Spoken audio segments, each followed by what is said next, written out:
Your Darley LDMBC compressed air foam pump anodes are very easily serviced here at the passenger side of the pump panel. The first thing we'll need to do is to remove the number 3 discharge extension elbow and the 6-inch suction cap, and then we can visibly look inside the pump to check the condition of the anodes.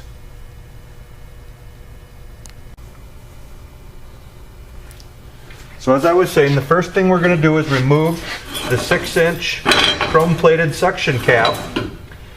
Set it here on the running board off to the side. You'll then need a needle nose pliers or some type of pliers to get a hold of the screen. Reach inside of here, grab a hold of the screen firmly, give it a jerk, tug it out of position. You can set that down as well. And now what we're going to need is a flashlight to look inside the suction extension.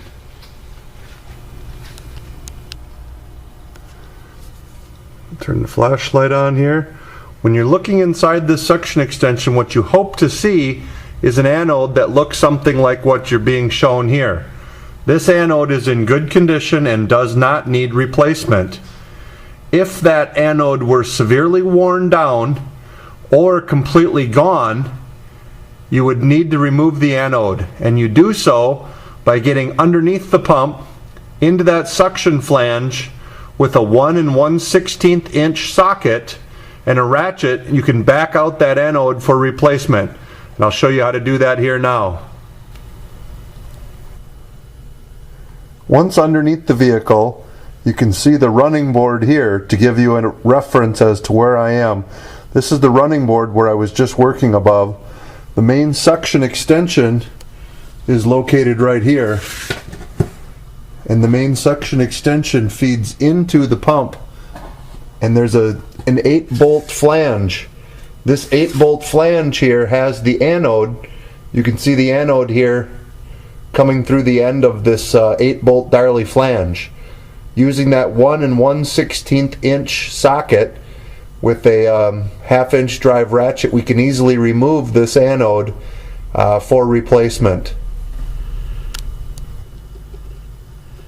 I now have the socket and the ratchet on the anode, and I can begin to remove it by going counterclockwise with the anode head. Keep in mind, this anode is in a recessed location, and towards the end of the removal, when you get to that last thread, you'll want to slide off to the side because there is a good chance that there will be some water remaining in that cavity. So we got it finger loose now. I can simply take and remove the anode by hand.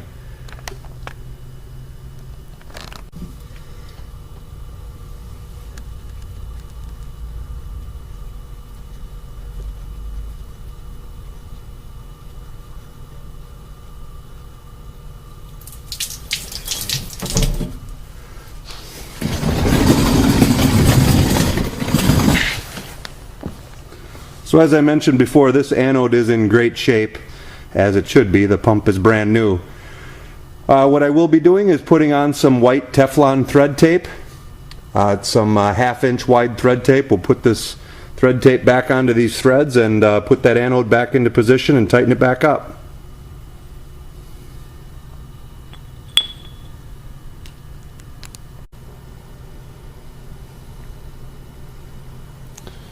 So now when installing thread tape, you always like to start here with the wrap starting on the bottom, and you want to roll it around and get full coverage onto your threads. If you were working into an area where you want to avoid getting any of the Teflon tape inside of the plumbing or whatever you're working on, you would want to skip that first thread so that to keep the Teflon tape from ending up inside the product. But we'll just cover the threads here with thread tape, make a good 3 full revolutions, and then rip it off. You always want to go in this direction so that as you're threading that anode into the pump, the thread tape stays onto the threads. Now we're ready to reinstall it into the pump. Alright, so now we'll go and we'll reinstall this seemingly new anode. into the same valve flange location. Tighten it up by hand here to start with. Turn our ratchet into the installation position.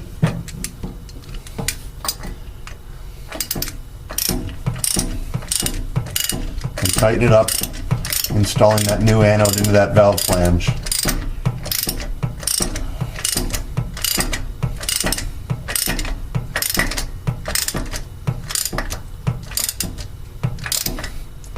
We don't have an exact torque spec. You got to kind of use some common sense here, as we are installing brass into cast iron, and usually about, if I had to guess, I'd say between 20 and 25 foot-pounds of torque.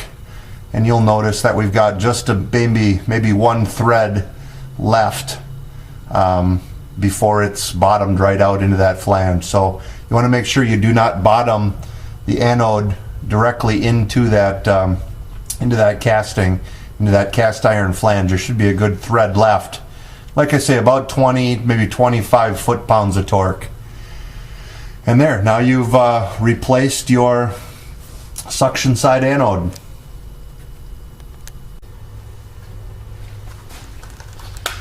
And once that anode is back in place, you can then take and reinstall your suction screen.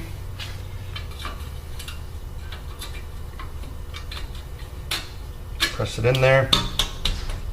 You put your suction cap back on.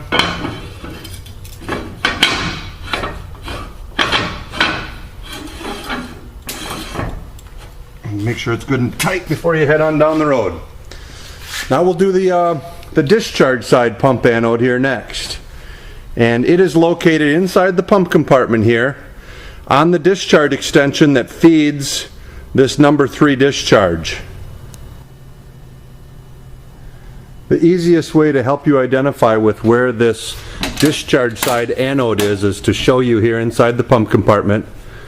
If you look just beyond the Foam Pro pump onto the discharge extension, you can just get a good glimpse of that anode there, that hex head white anode. There it is right there in the center of the frame. That's that same 1 1/16 inch head. We've painted it white for easier identification. That is the end of the anode, and it's mounted onto a 4-bolt flange on top of the Darley discharge head extension that feeds this right side discharge. Now, the way that we check the condition of that anode is, first of all, we need to remove this chrome discharge extension and then open the discharge valve. And then we can look inside with a flashlight. And now we'll do just that. I've got these already kind of loosened up. You might need a spanner wrench if they've been tightened onto your vehicle, but you go ahead and loosen up that discharge extension. And then we'll go around the other side and open up the discharge valve and grab a flashlight. Now obviously we can only do this with the pump disengaged and shut off. No pressure in the pump. So when we open this discharge valve, that'll open that valve completely on the other side so we can shine our flashlight in and get a good view as to the condition of the anode. But again, obviously you can only do this when the pump is disengaged when you're sitting in the station.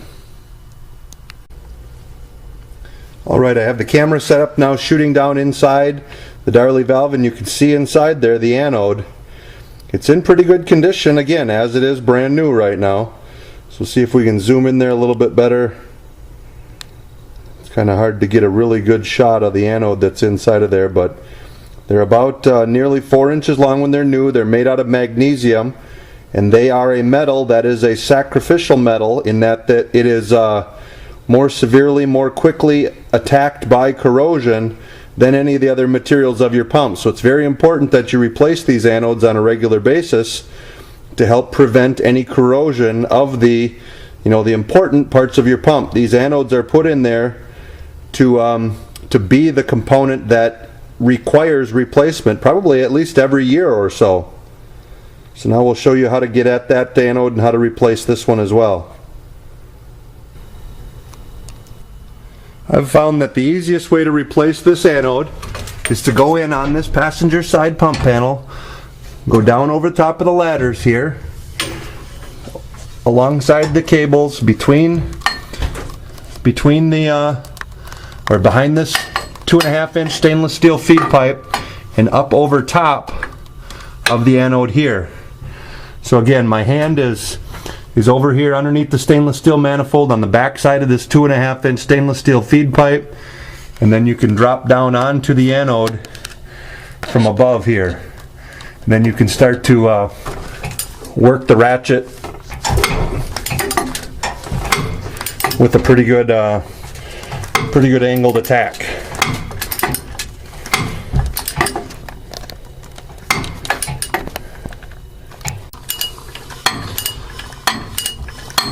And once you have that anode pretty well loosened up, you can then lay your ratchet off to the side here inside the pump compartment. Then reach around that same area and get in here and get a hold of the actual anode. Remove it the rest of the way by hand.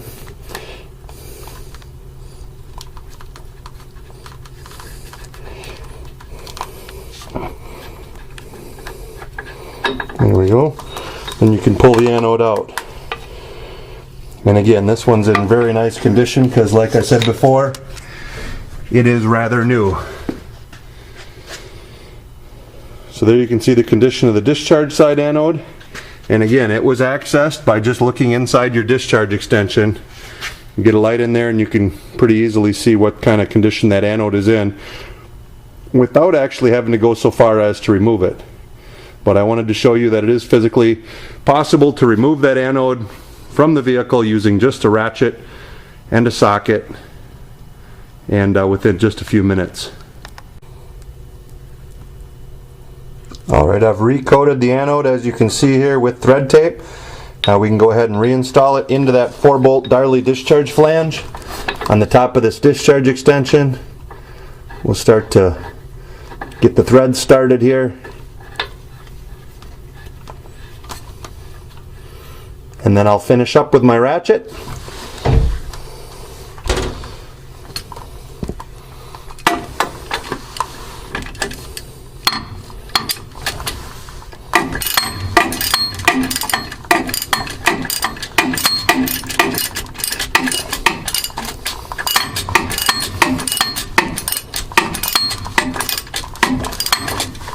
And the same torque applies here.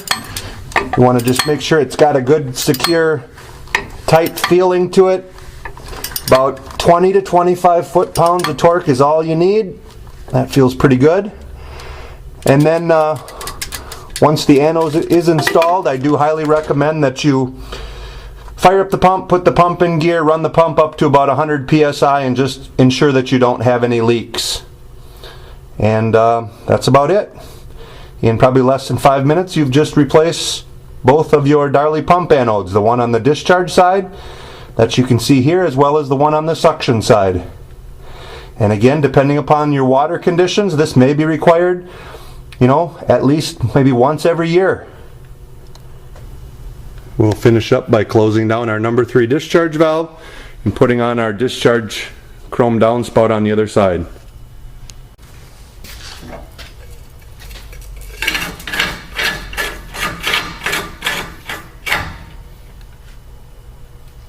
There. We're back in business.